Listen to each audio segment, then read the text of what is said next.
Hi guys, I'm Adam Wilborn from What Culture. It is the morning after NXT Takeover New York, and I'm joined in New York City by Andy Murray and Michael Sidrich to give our star ratings of the event. And I should provide a little caveat at the start here. It's generally accepted by most wrestling fans that when you attend a pay-per-view or a wrestling event, as opposed to watching it on telly, you kind of upgrade the rating a little bit, and that will come to be apparent as we get into it. I'm still buzzing. Let's dive straight in with the opening match of the night. It was for the NXT Tag Team Championships between War Raiders and the winners of the Dusty Rhodes Tag Team Classic, Ricochet and Alistair Black. And Andy, I think it's fair to say, despite the fact we sort of already knew the result of this match before it happened, it didn't take away from the enjoyment. Yeah, we did know the result. I mean, we've seen the farewells from Alistair Black and Ricochet at tapings and on TV and so forth. We knew that their main roster elevation was permanent. They weren't going to walk into Mania with these NXT tag titles in their hands. They were going to lose here.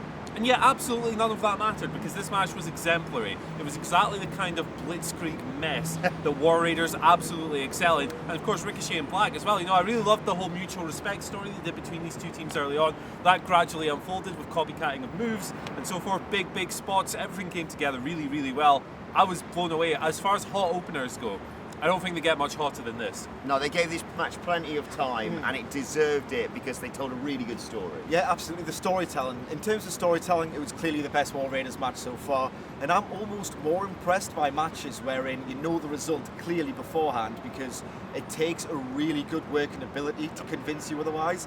And I thought it was tremendous. Like, some of the spots in it were just ridiculous. Like, I'm a ghoul when it comes to pro wrestling. Like, me too, baby. I'm a big fan of that neck dropping mid-90s All Japan action.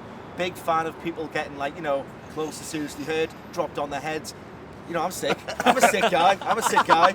And there was a point where Hansen was going to go up to the top rope, and even I was thinking, no, man, don't. You're really going to hurt someone. You big You're orc. Not physically built. You big orc. You'd love that. Yeah. You would love that. And yeah, I just thought it was tremendous. Like, there was bits of this match where I'm thinking, this is 5 stars, this is absolutely out of this world.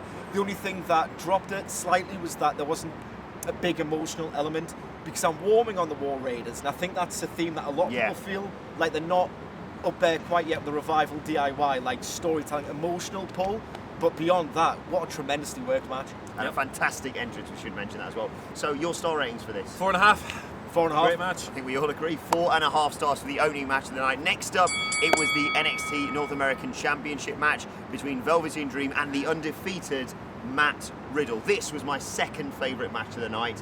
Well, guess what my favourite match was. What did you make of it, Max? I thought it was absolutely tremendous. It was, again, like the roster in NXT is just so tremendous, because they're kind of like bulletproof to the quite weird way that the shows are formatted. It's not like the usual American approach where it's hot, cold, to ensure that the best marquee matches get like the best reactions. It's like bang, bang, bang, bang, banger, banger, banger, banger. So they had to recover the crowd, and they did so tremendously. Like, I likened the Velveteen Dream to Shawn Michaels last night, and I thought this match had really strong parallels with Kurt Angle versus Shawn Michaels from WrestleMania 21, because it was a showman who's also a bit of a lovable prick going up against a guy who's physically outmatched him, is a legit shooter, and he was showboating, tried to get under his skin throughout, but by the time that tactic didn't pay off, Matt Riddle was killing him with so much like amazing offense that I was a bit like scared for Velveteen Dream. And even though I love Matt Riddle, like, I wanted him to power through. So when he was selling all this at the very end, I just thought, come on, man, you can do this. And I think it had the emotional element, like the character work was tremendous.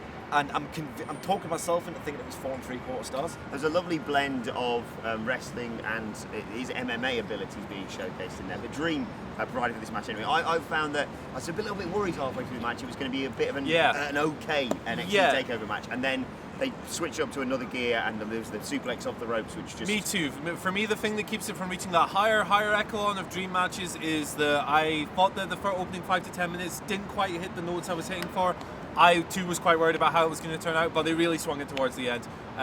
Certain spots like Dream hulking up, like that man does not know the kind of pop he would have gotten out of us specifically if he dropped the big leg. It was really tremendous stuff. I can't really add anything to what Michael said because we were sitting there together the whole night. We share a room, we have the exact same thoughts.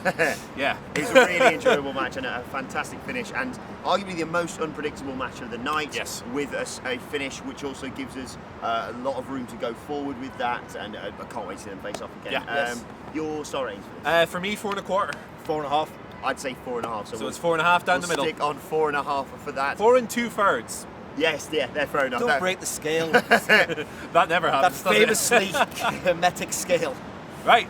Let's move on to the next match of the night. It was a thrilling encounter here. We had the Fatal 4-Way to come. We had the main event in the... I really forgot what the third match was. It was Pete Dunne. Five matches in it. You've only got 5 matches. 5 matches, What yes. are you going to be like on the WrestleMania video? Oh, I'm You're a going to be nightmare. absolutely useless. Yeah, so it was the United Kingdom Championship. Pete Dunne has been champion for 685 days.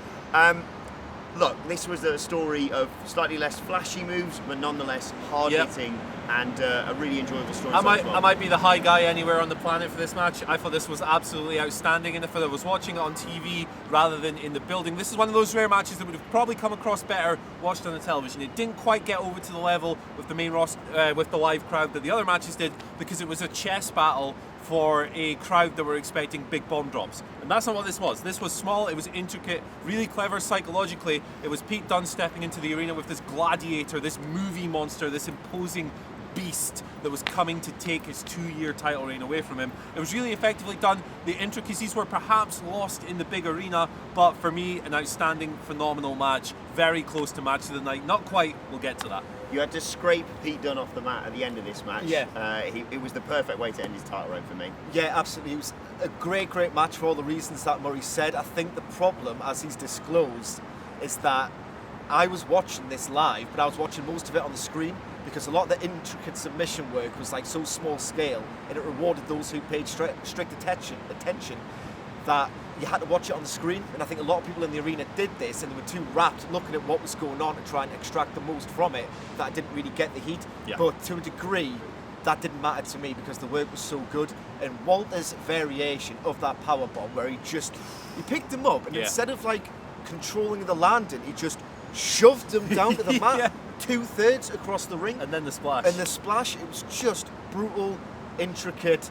Like that would have been 5 stars for me had it taken place somewhere like, I don't know, Full Sail, the ACW arena, Kurikan like Hall. Kurikan, like a really intimate venue. Yeah. Would have been perfect for that. Yeah, I enjoyed it. I didn't enjoy it necessarily as much as some of the other matches. I felt arguably it was not one-dimensional, but less filled out than some of the other It matches. just wasn't as broad, was it? But despite that, I'm still going to give it 4.25 stars because I really enjoyed it. What would you say? 4.5. 4 3/4. That's So- 4.5 in the middle. So What another a show this was. Another 4.5 Is star this match. the best pay-per-view ever? It could I be. mean, it might be. We might be slightly biased, but we'll carry on Women's anyway. Championship. Fatal 4-Way, yes, for the NXT Women's Championship. Shayna Baszler, Io Shirai, Kairi Sane, and Bianca Belair, of course. It was an enjoyable match, and it's not a really good story.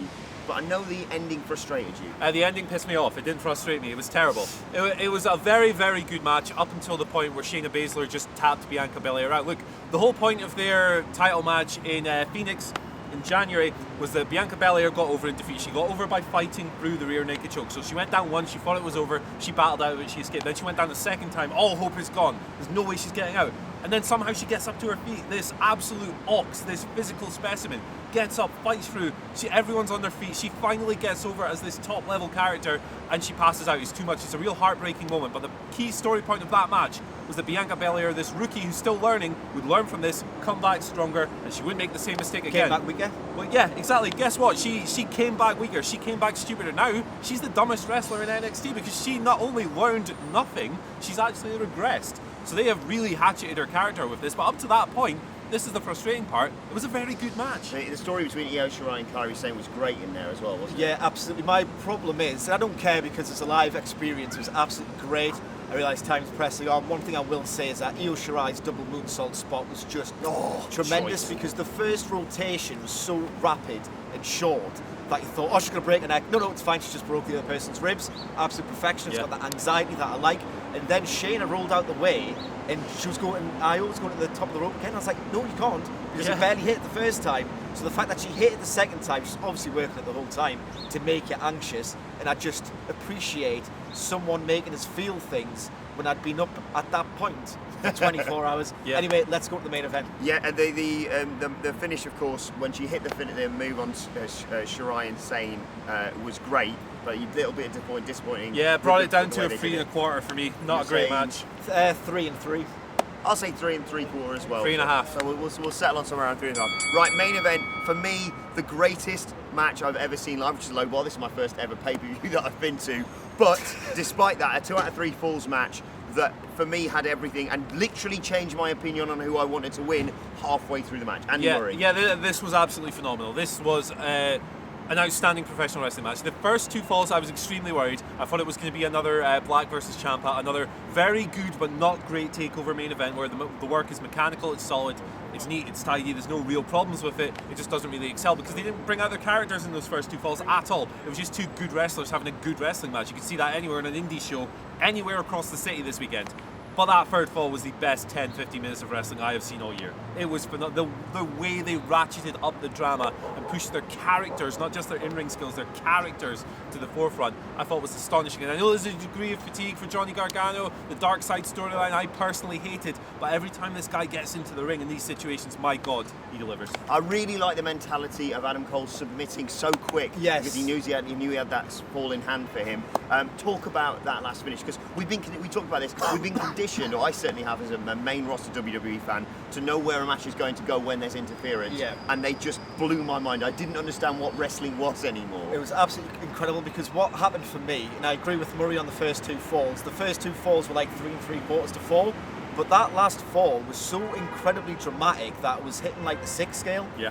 It's just absolutely unbelievable. And what I loved most about it is that the Johnny Gargano character at TakeOver has performed so well and so consistently that I can believe it when he becomes Super Gargano almost and kicks out of all this stuff. So when he was doing that to an even deeper level, and obviously that created the platform for Adam Cole to do his incredible facials, I was just completely hooked throughout. It was a wonderful, wonderful, wonderful Beautiful pro wrestling match. Yeah. The involvement of Undisputed Era, the fact that we had the visual submission of Adam Cole that the referee obviously didn't see, the interference when Fish and O'Reilly hit their double team on Gargano, and then the bit where Gargano went outside, dealt with the Undisputed Era and came back, and you thought, oh no, this is the typical story of you've distracted yourself, you've come so close, and then it's all for nothing. Yeah. The kick out there had me shaking, had me reacting like those fans that you think are just putting on. I for literally the punched cameras. myself in the face. I was so fired up. I went, "Puh!" Right, well, that's a dumbass comment, yes, for the inside. Because what are you doing, putting your phone in your face? I mean, to be fair, caveat, Simon Miller hit himself in the face with his phone. Yeah, to be take fair, that. as well. You're not going to criticise Simon Miller, are Well, you? no, because he's massive. Because he's an absolute giant of a man. Basically, my one takeaway from this, before we get the ratings themselves, is that Johnny Gargano received resounding boos at the entrance. Everyone, before he went to the arena, was going Adam Cole, and then the baby was rippling out. Over the course of that match, it was so well worked that it somehow conspired to create one of the most emotional title wins ever. 100%. Heel to face, good to near perfect. This was just an absolute masterpiece.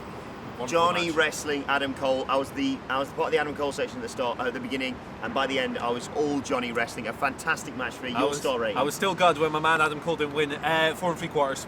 4 3/4 just because it was a little bit inconsistent, but what an emotional night. I'm going to have to go back and watch it, but sod it for now. 5 stars for me, but we'll agree on 4 3/4 for now. Let us know your star ratings in the comment section below, and don't forget to like, share, and subscribe. Loads more WrestleMania weekend content coming for you very soon. My thanks to Andy Murray and to Michael Sidgwick. Thank you for watching, and we will see you soon.